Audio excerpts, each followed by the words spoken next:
பழைய மாடல் ஃப்ரிட்ஜெல்லாம் பார்த்தீங்கன்னா கம்ப்ரஸர் எவ்வளோ பெருசாக இருக்கும். இந்த கம்ப்ரஸர் பாருங்கள், என் கையை வச்சு இந்த கம்ப்ரஸரை மறைச்சிடலாம். ரொம்ப குட்டியாக கொண்டு வந்துட்டாங்க. இந்த இடத்த அந்த பாக்ஸை என்ன அப்படின்னு பார்ப்போம்.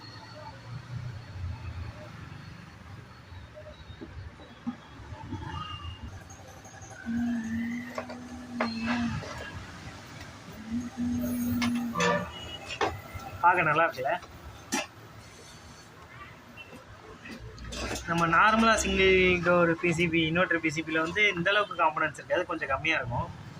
இது வந்து தெர்மோஸ்டாட் எல்லாமே எலக்ட்ரானிக்ஸ்ன்றனால ஃபுல்லாக இந்த மாதிரி கொடுத்துட்டாங்க. அடுத்து இந்த போர்டில் என்னென்ன டெவலப்மெண்ட் ஆகிருக்குன்னு பார்த்தீங்கன்னா, இந்த இடத்துல ஐபிஎம் வரும் உங்களுக்கு. ஐபிஎம்க்கு பதிலாக இந்த இடத்துல ஐஜிபிடி 6 ஐஜிபிடி குட்டியாக கொடுத்துட்டு இங்கே வந்து ஐபிஎம் கண்ட்ரோலர் ஒன்று கொடுத்துட்டாங்க. மெயின் மைக்ரோ கண்ட்ரோலர் இருக்குது, இங்கே ஒன்று இருக்குது. ஓகே, இது வந்து ஐபிஎம் கண்ட்ரோலுக்கு இந்த மைக்ரோ கண்ட்ரோலர்.